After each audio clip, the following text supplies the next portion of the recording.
My name is Agatha, 35 years old, and yesterday I walked away from the $3 million mansion that I bought with my own money. My husband Richard waved legal papers in my face, his eyes cold as winter.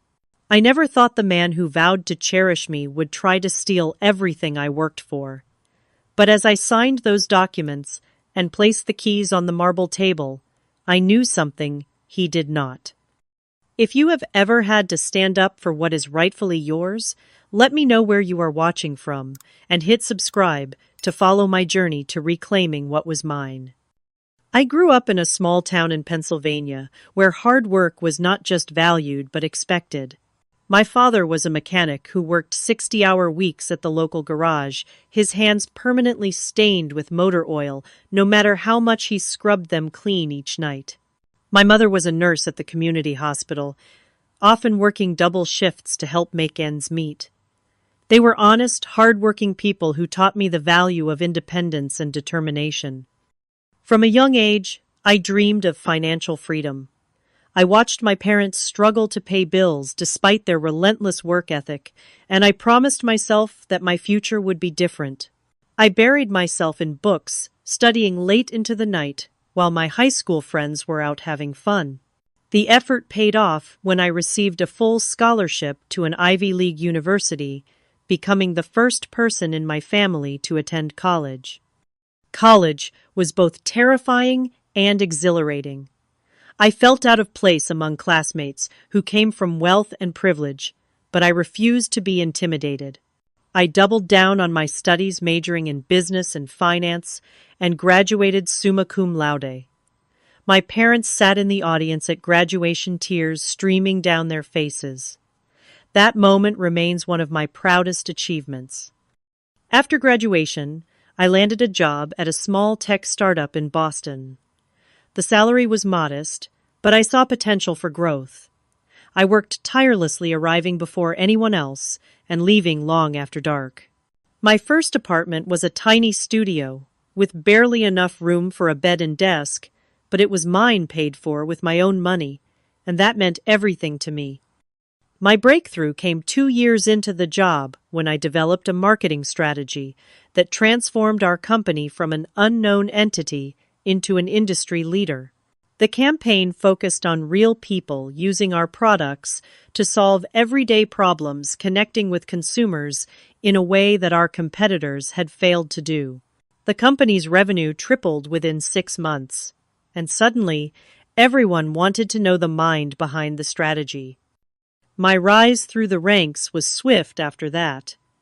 I was promoted to marketing director, then chief marketing officer by the time I turned 30. The financial rewards followed, and I began to build the wealth I had always dreamed of. I was careful with my money, investing wisely and living below my means despite my growing income.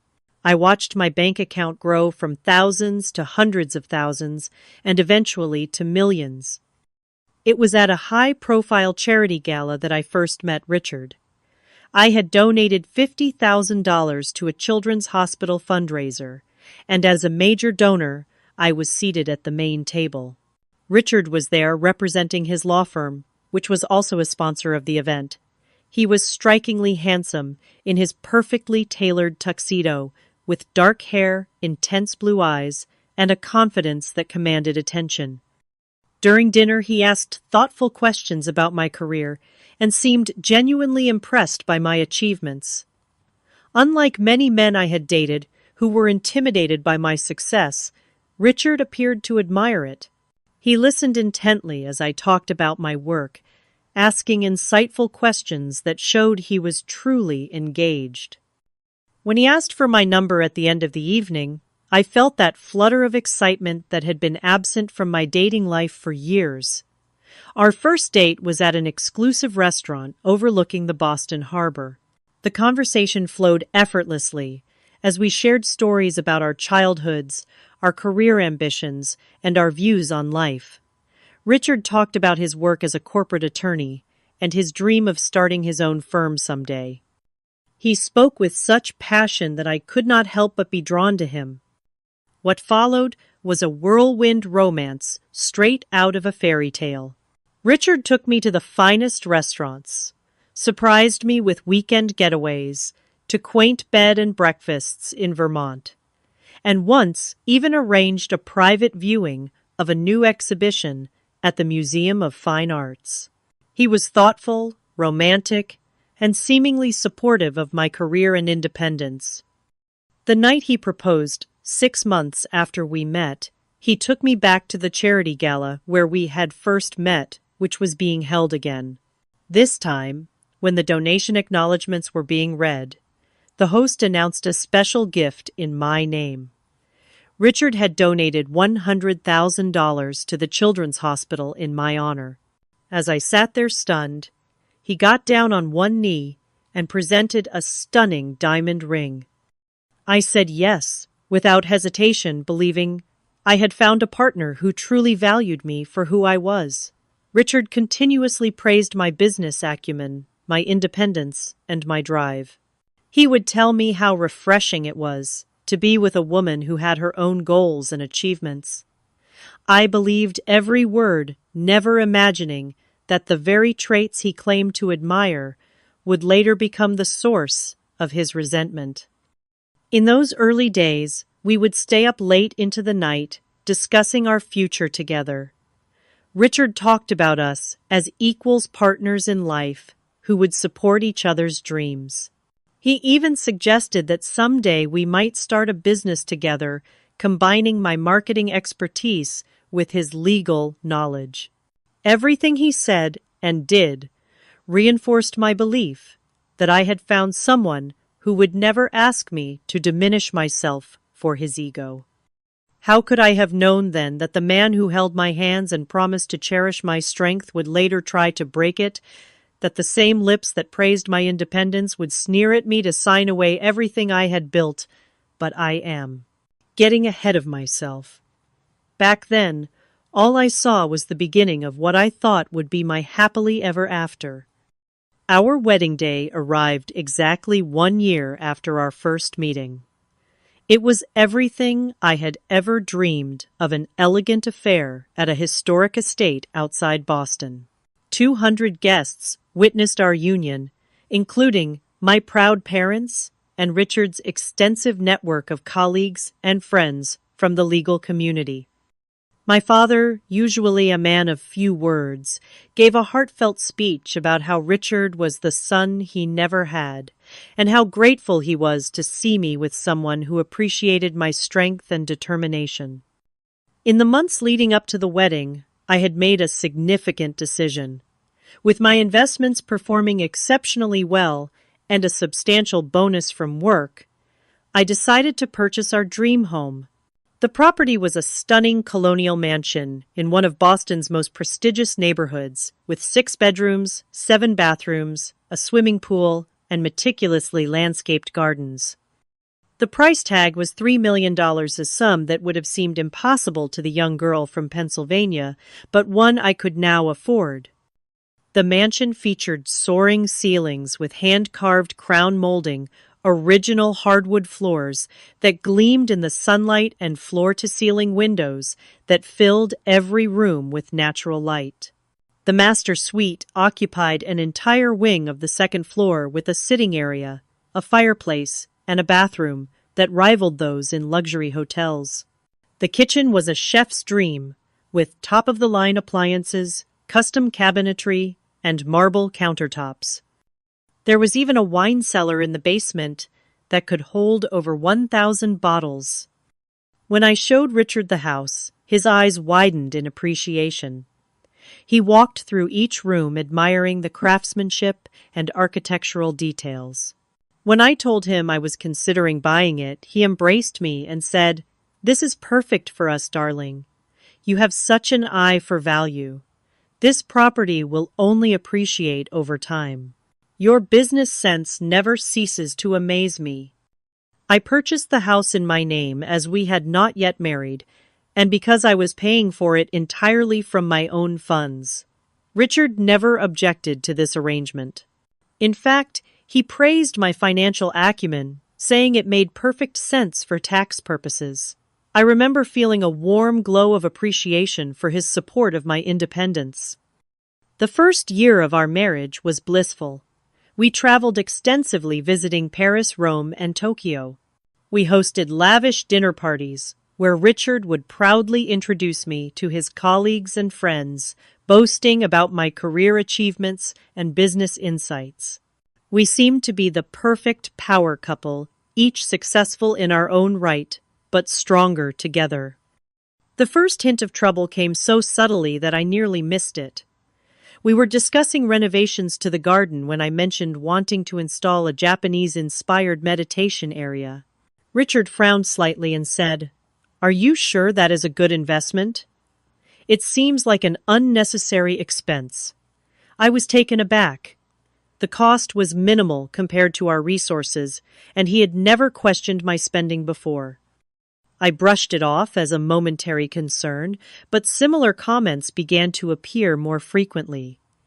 When I purchased a new car, Richard asked if I had consulted with him first. When I donated to my alma mater, he questioned whether we should be more conservative with our charitable giving.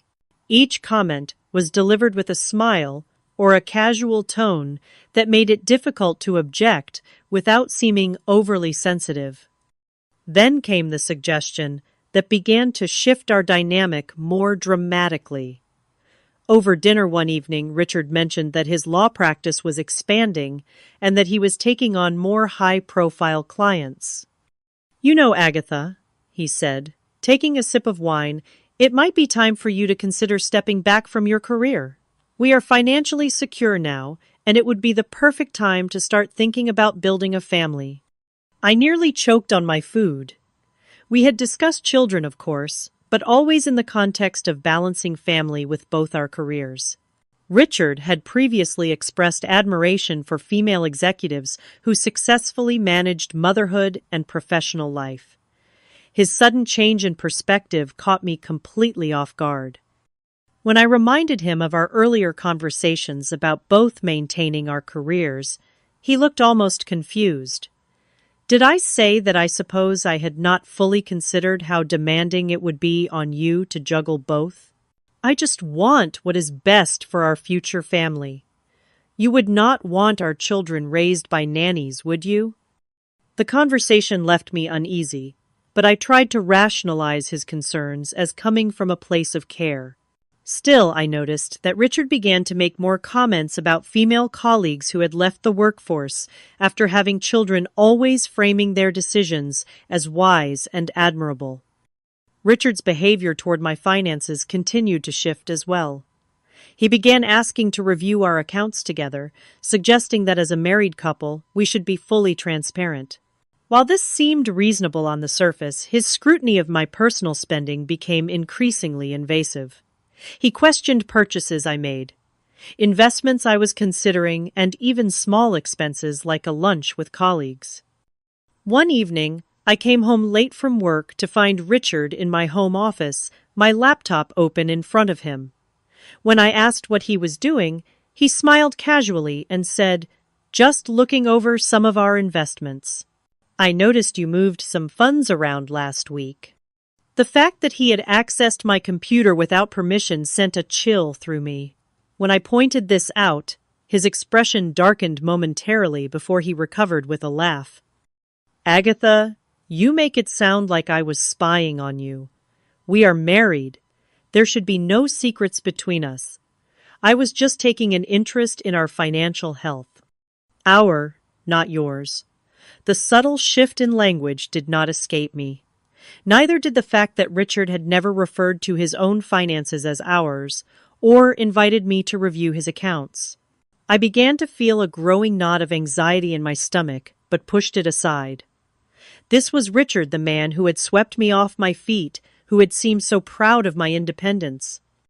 Yet the comments continued to accumulate. "You are too independent for your own good sometimes," he would say with a laugh, after I made a decision without consulting him.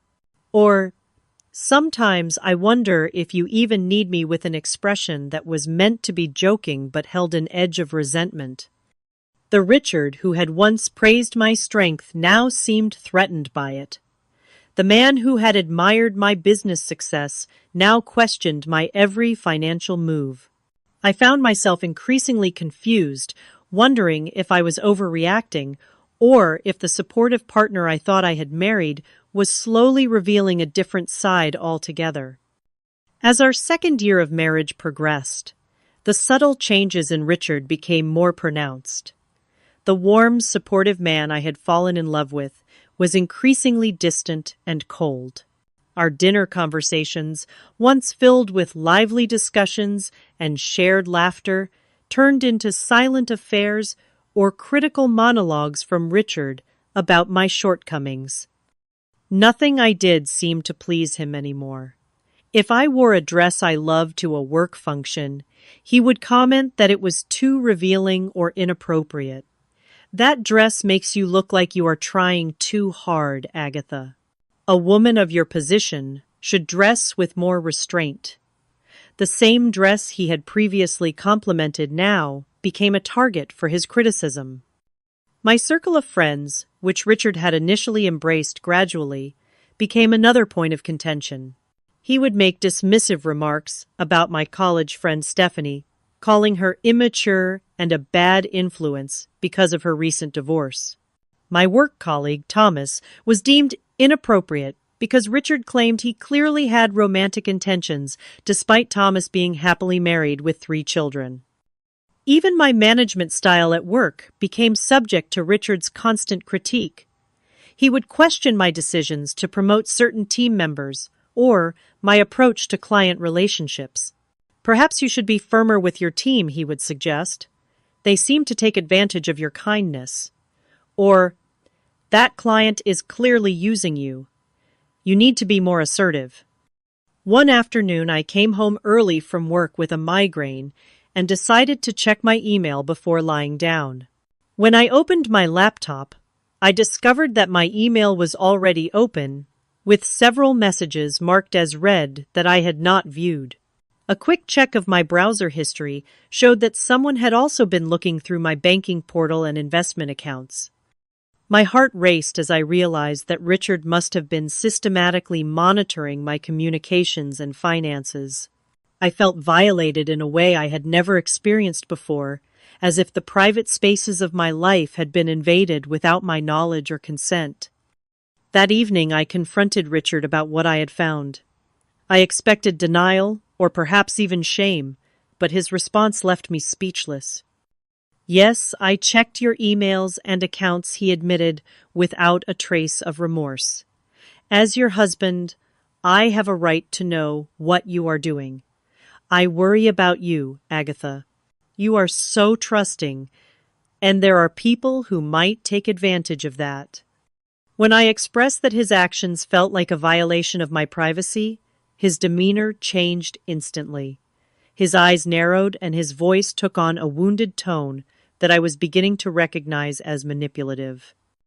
"I cannot believe you would see my concern as a violation," he said, his voice breaking slightly. "I do this because I love you so much that the thought of losing you terrifies me. Do you have any idea what it is like to love someone so much that you constantly fear they will leave you?" His performance was so convincing that for a moment I found myself apologizing to him, comforting him for the pain caused by my completely reasonable objection to his invasion of my privacy. It was only later, alone in the bathroom where I had gone, to collect myself, that I recognized the masterful way he had turned the situation around, making himself the victim when he was clearly the one at fault.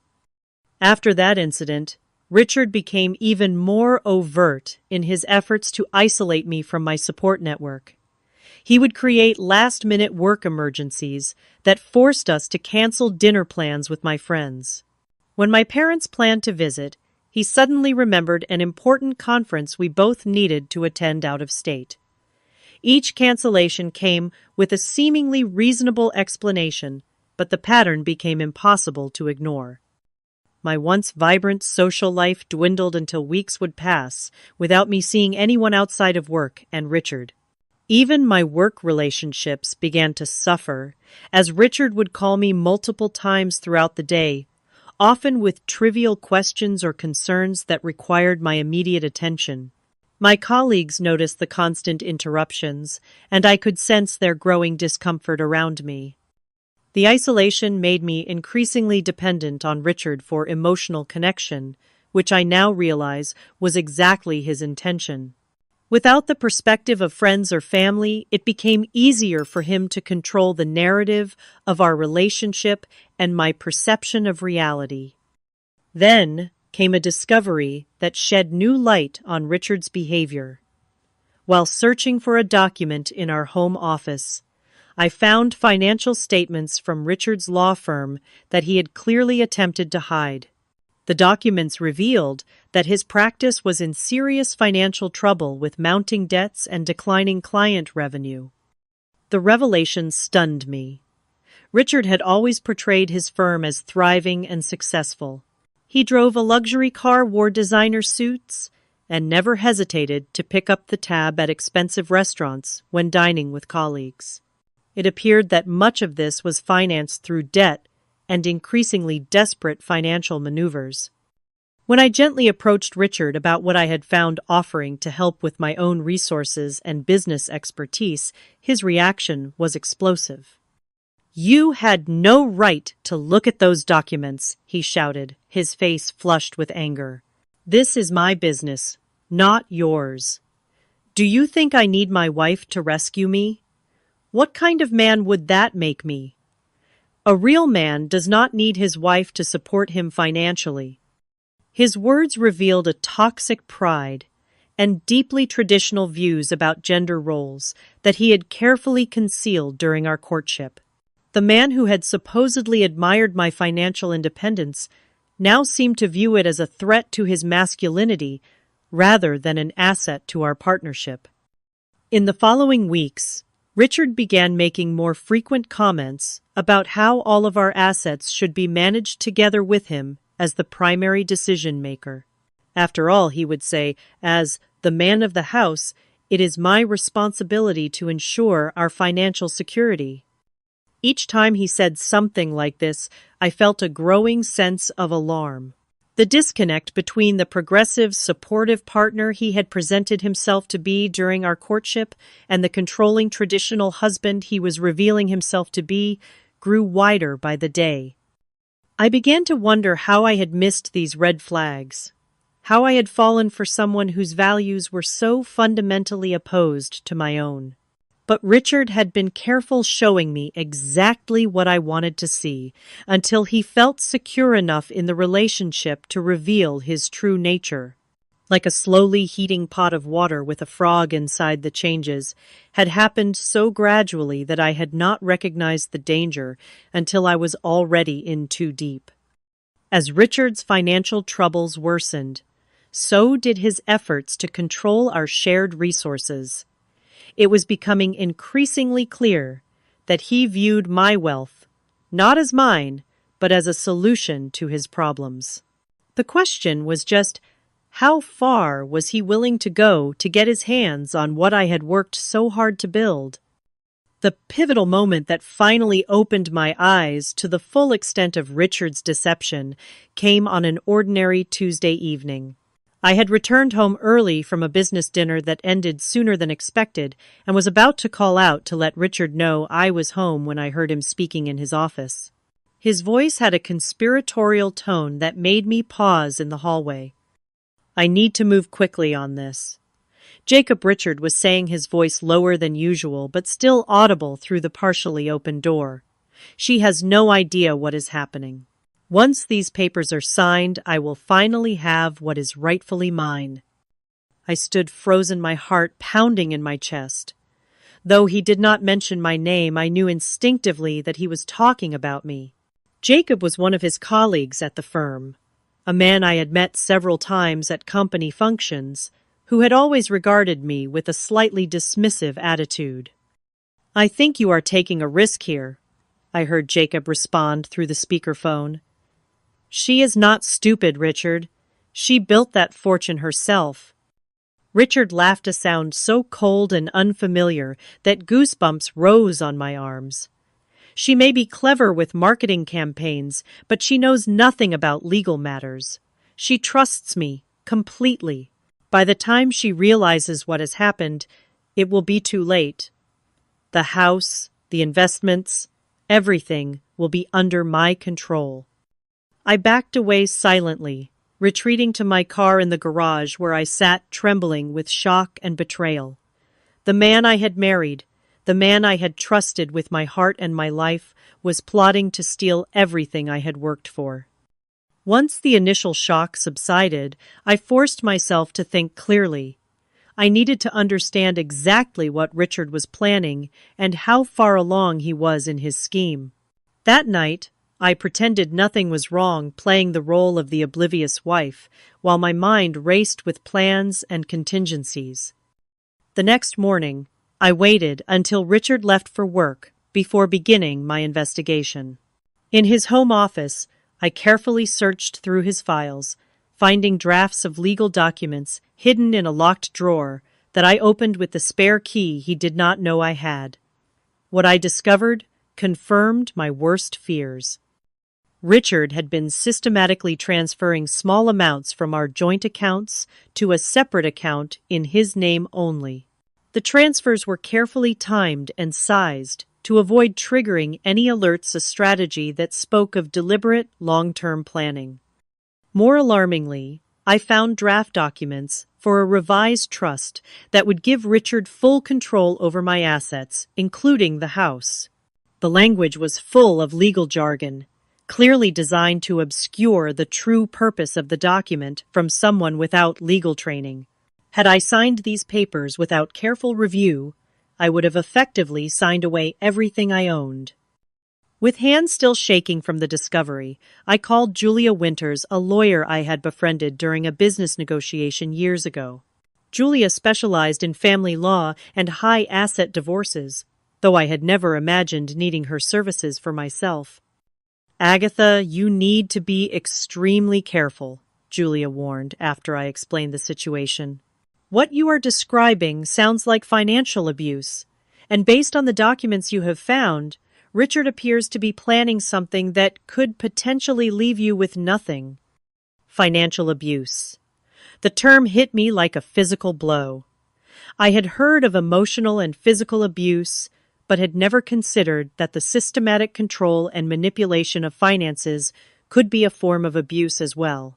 Yet as Julia explained the patterns and tactics commonly used, I recognized so many of them in Richard's behavior over the past year. Under Julia's guidance, I began gathering evidence and taking steps to protect my assets. I made copies of all the documents I had found and stored them in a secure location outside our home. I checked the deed to the house, confirming it was still solely in my name, and contacted my bank to place additional security measures on my personal accounts. "What Richard does not know," Julia explained, "is that since the house is in your name only and was purchased before your marriage with your separate funds, it would be very difficult for him to claim it as marital property under Massachusetts law. But we need to be vigilant because he clearly has a strategy in mind." That afternoon, I was reviewing the security measures with my bank when Richard called. I answered with the same cheerful tone I had always used, disguising the storm of emotions raging within me. "I was just checking to see if you will be home for dinner," he said, his voice casual and friendly, as if he had not been plotting to destroy my financial independence just the night before. "Yes, I will be home around 6, I replied, amazed at how normal my voice sounded. "Great. I will see you then. I love you," he added, the words that had once filled me with joy now sounding hollow and false. "I love you too," I responded automatically, then hung up and rushed to the bathroom, overcome with nausea at the lie I had just told. Later that day, Richard returned home earlier than expected, catching me as I was ending a phone call with Julia. I quickly said goodbye without mentioning any names, but Richard's expression told me he was suspicious. "Who was that?" he asked, his tone deceptively light, but his eyes sharp and watchful. "Just a colleague with a question about tomorrow's presentation." I lied. hating the person I was becoming in response to his deception, but knowing I needed to protect myself. For a moment I thought he believed me, but then he spotted Julia's business card partially visible under some papers on the counter. He snatched it up before I could react, his face darkening as he read her name and title. "Why are you talking to a divorce attorney?" he demanded, his voice rising with each word. His face contorted with rage, a side of him I had glimpsed only in flashes before. The confrontation that followed was the most frightening experience of our marriage. Richard's carefully maintained facade cracked, completely revealing the calculating, vindictive man beneath. "If you think you can leave me and keep everything for yourself, you are sadly mistaken."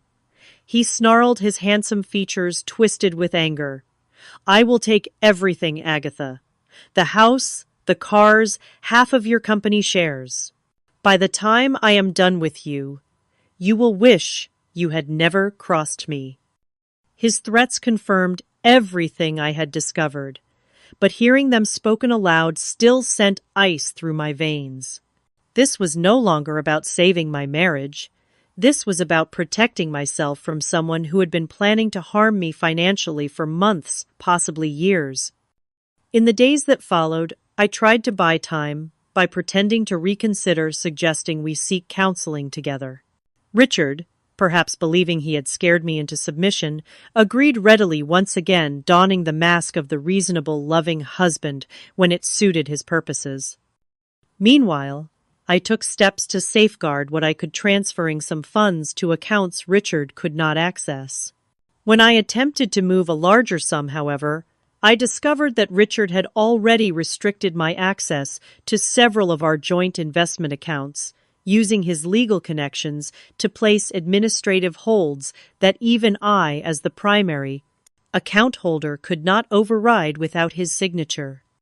The realization that I was losing control of my own money sent me into a panic unlike anything I had experienced before. For someone who had worked so hard to achieve financial independence, the thought of having it stripped away was more terrifying than any physical threat could have been. Through it all, Richard watched me with the calculating gaze of a predator tracking wounded prey, seemingly enjoying my growing distress. He began to pressure me to sign a series of documents he claimed were routine updates to our estate planning. Each time I found excuses to delay, knowing that Julia needed more time to develop a counter-strategy. One night, Richard did not come home at all.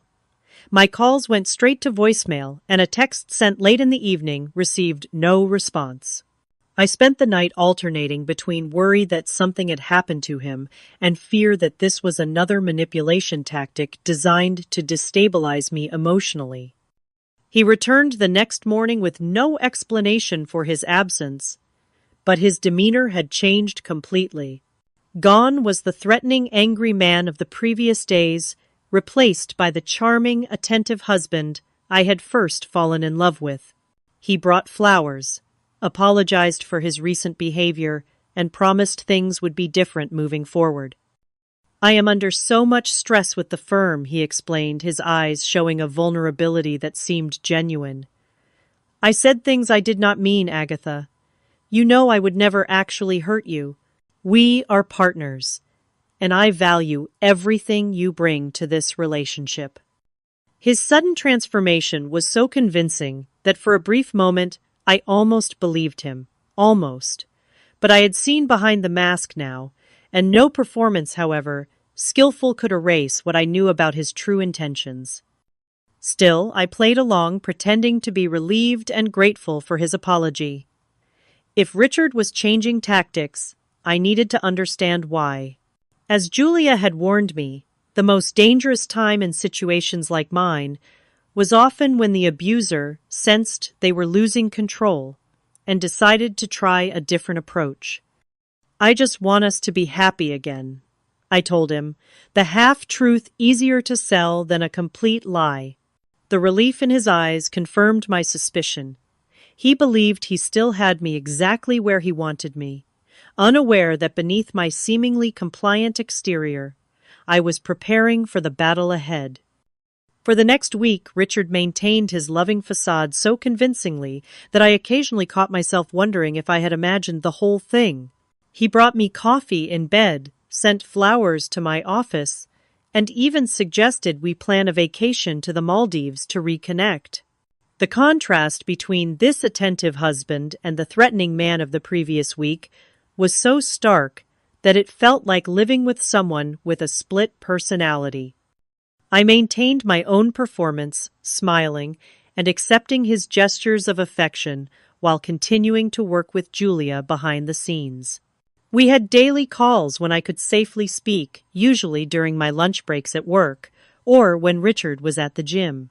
Julia was gathering evidence and preparing for various scenarios, including the possibility that I might need to file for divorce and a restraining order if things escalated. If he becomes aware that you are onto him, things could get dangerous quickly, Julia warned during one of our calls. Financial abusers often escalate to other forms of control when they feel their power slipping away. The precarious peace between Richard and me lasted exactly 7 days. On the 8th night, I woke around 2 a.m, aware of Richard's absence from our bed. This had become somewhat common, as his sleeping patterns had grown erratic, but something prompted me to get up and look for him. I found him in his office, the door slightly ajar, speaking in hushed tones on the phone. I moved closer, careful to stay out of sight. "William, I understand the risks, but I need this done now," Richard was saying, tension evident in his voice. "She is getting suspicious, and I cannot afford to wait any longer." I recognized the name immediately.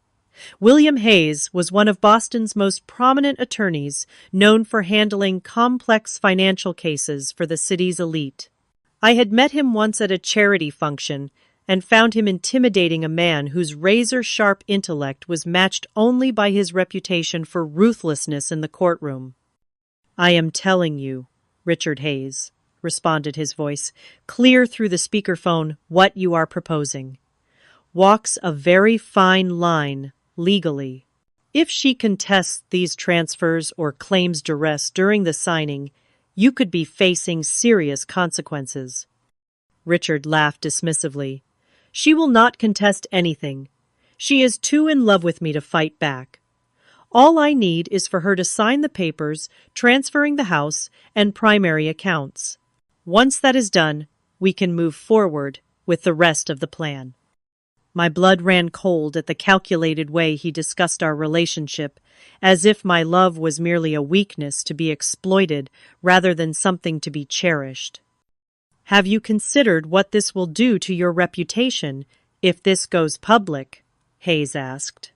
"Even if you succeed legally, the professional and social fallout could be devastating.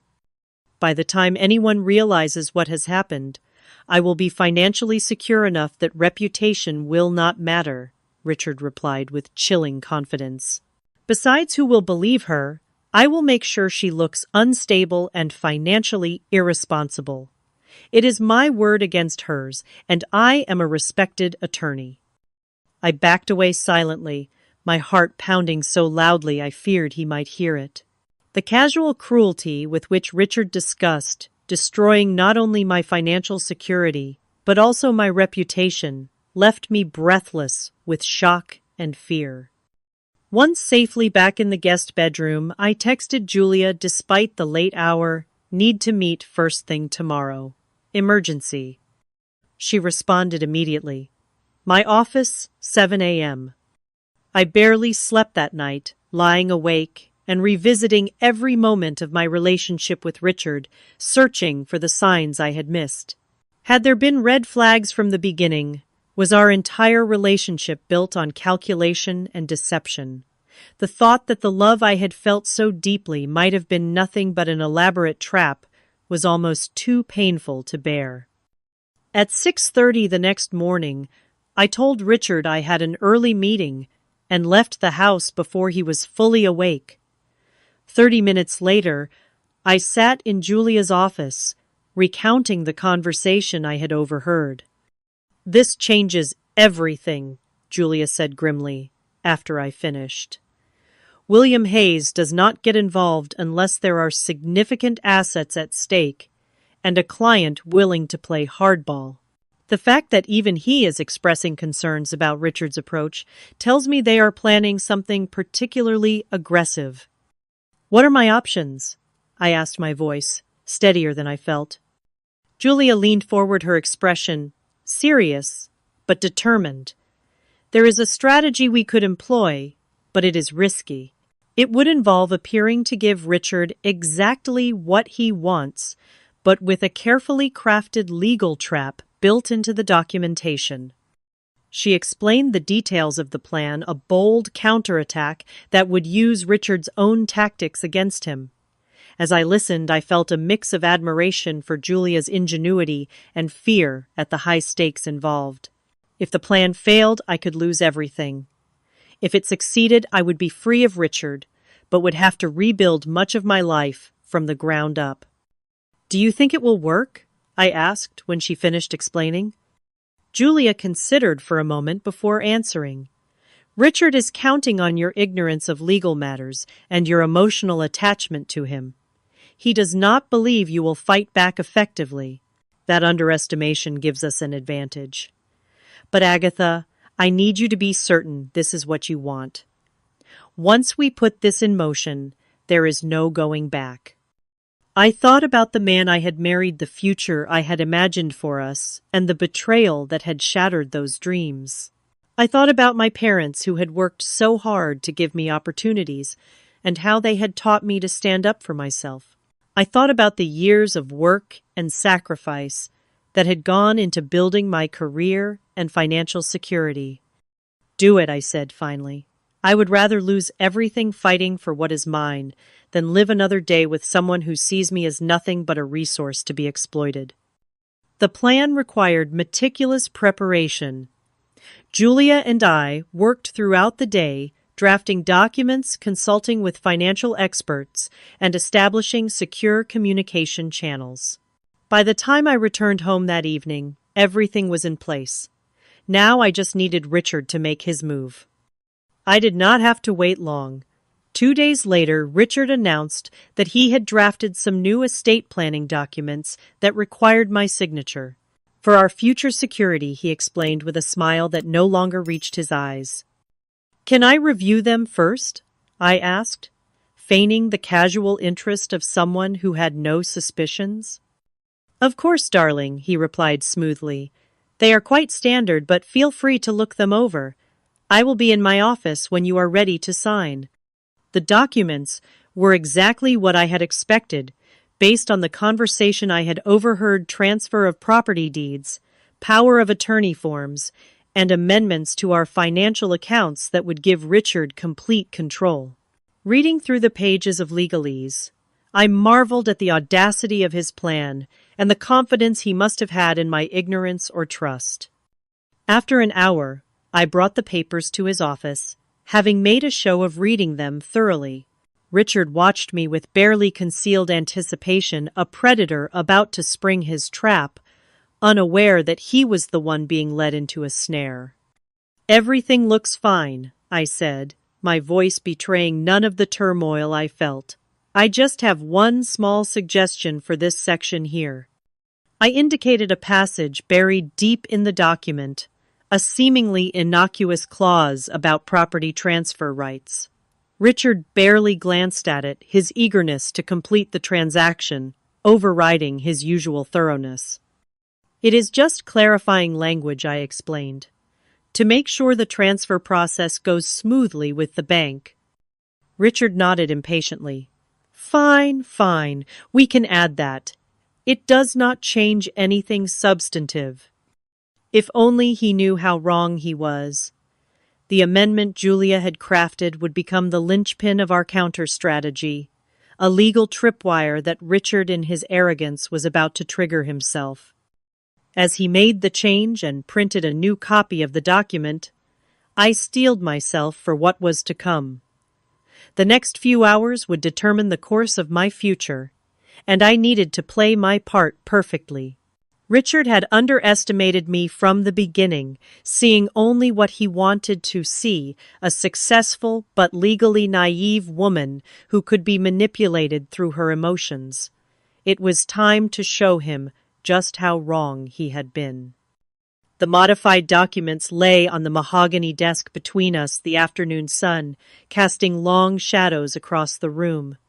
Richard slid them toward me with a Mont Blanc pen that I had given him for our first anniversary. The irony was not lost on me. "Just a few signatures, and everything will be taken care of," he said, his voice gentle, but his eyes hard and calculating. "I have marked all the places where you need to sign." I picked up the pen, feeling its weight in my hand.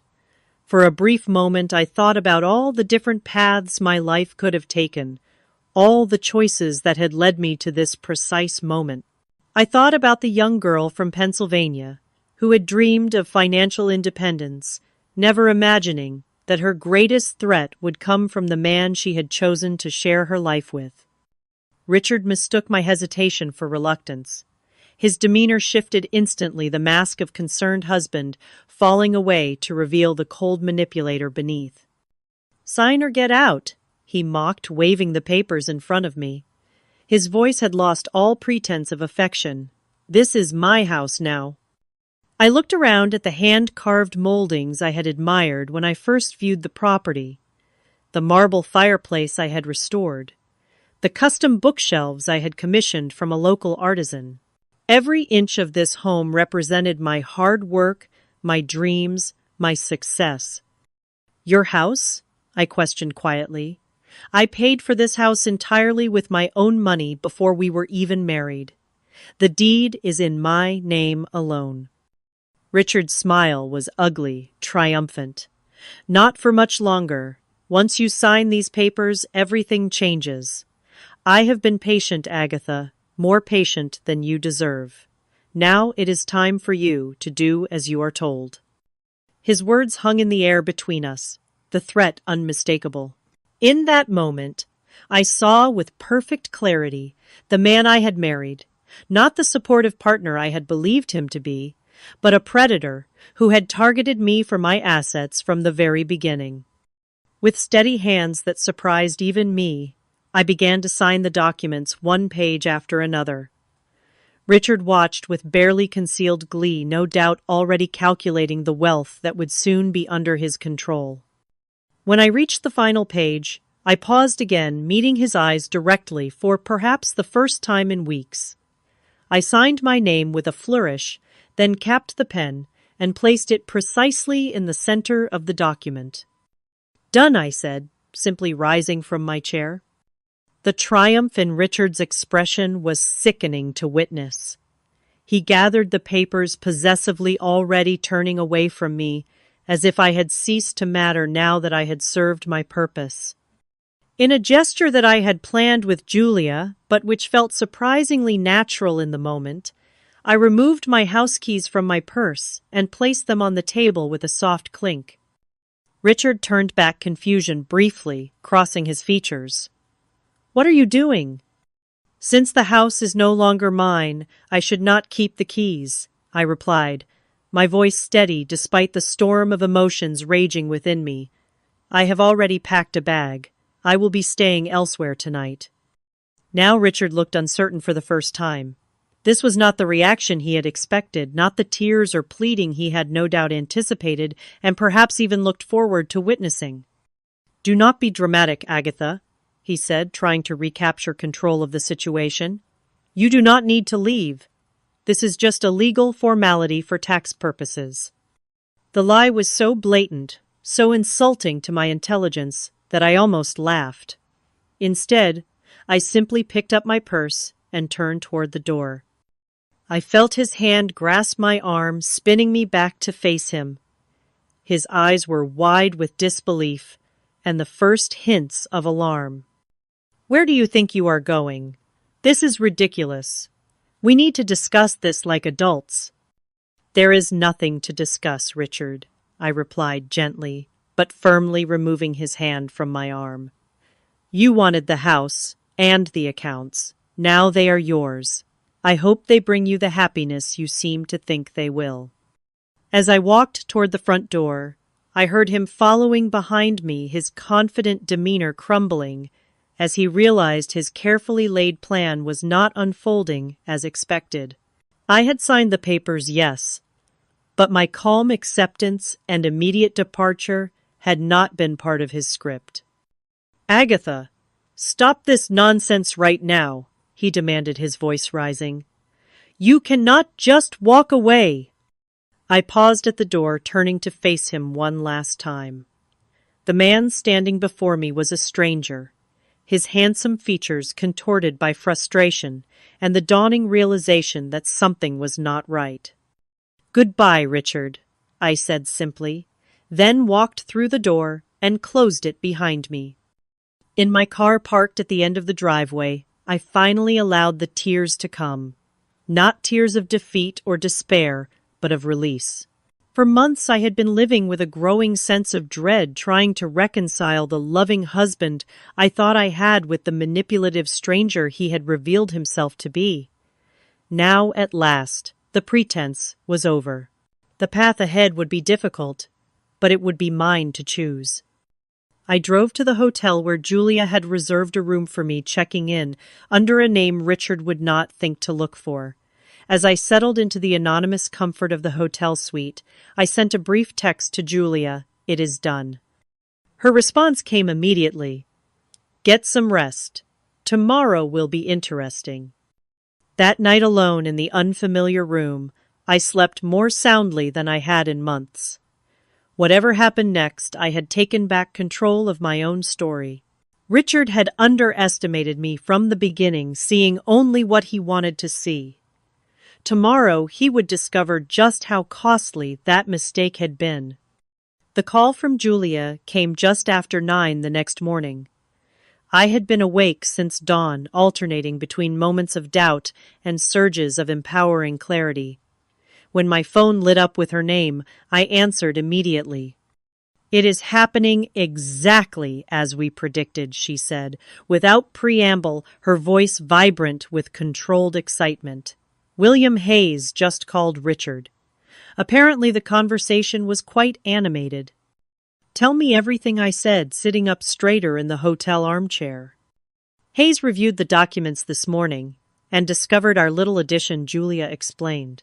"The repurchase option clause that we inserted allows you to buy back the property for 20% of its market value at any time within the next 5 years. Richard was so eager to get your signature that he never noticed the change, even though he initialed right next to it." I closed my eyes, relief washing over me. The clause had been our biggest gamble. Buried within the dense legal language of the property transfer document, it established my right to repurchase the mansion for a fraction of its value. Since Richard had been so focused on gaining control of the property, he had missed the trap that would ultimately return it to me. "Hayes is livid," Julia continued with undisguised satisfaction. Apparently his exact words to Richard were, "Do you have any idea what you just let her do?" The image of Richard's face, as he realized his mistake, brought me no joy, only a sense of justice. This was not about revenge, but about reclaiming what was rightfully mine. "What happens now?" I asked. "We have already filed the paperwork to exercise your repurchase option," Julia replied. "Hayes is trying to contest it, of course, but the documentation is ironclad. Richard not only signed, but initialed the very clause that undoes his entire plan. No judge will rule in his favor, especially once we present evidence of his attempts to manipulate you into signing." We had agreed to meet at Julia's office at 11 to review next steps. As I dressed in one of the few professional outfits I had thought to pack, I reflected on the journey that had brought me to this point. The painful revelation of Richard's true nature had been devastating, but it had also forced me to reclaim the strength and independence that had defined me before our marriage. Julia's office was a hive of activity when I arrived. Paralegals moved purposefully between offices carrying documents and speaking in hushed, urgent tones. Julia met me in the reception area, her usual professional demeanor brightened by a smile of genuine satisfaction. "Richard and Hayes are waiting in the conference room," she informed me. "Are you ready for this?" I took a deep breath, smoothed my jacket, and nodded. "As ready as I will ever be." The conference room fell silent as we entered.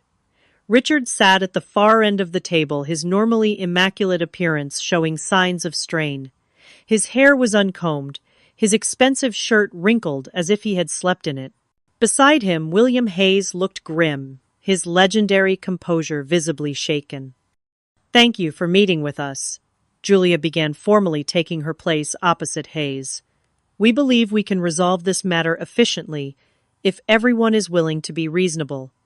"This is outrageous," Richard burst out, unable to contain himself.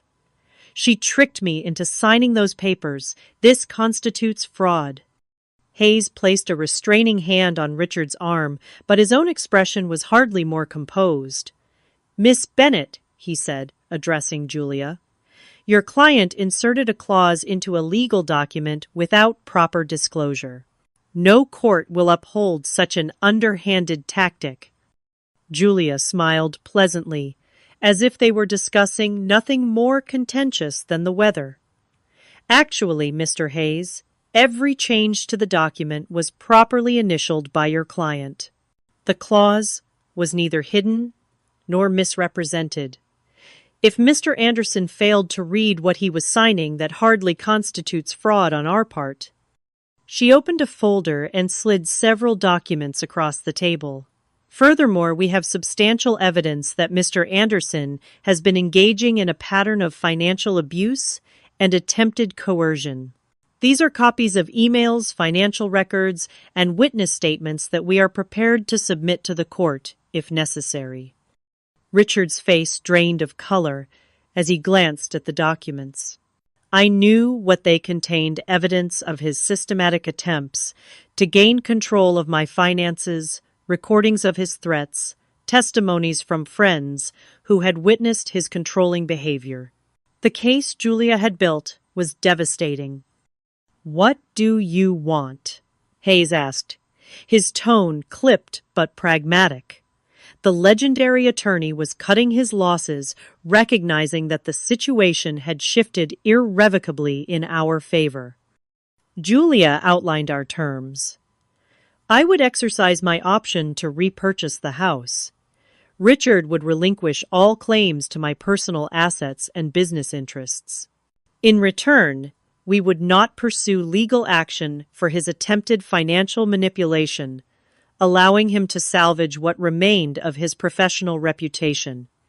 As Julia spoke, I watched Richard's face, searching for some sign of the man I had believed I was marrying.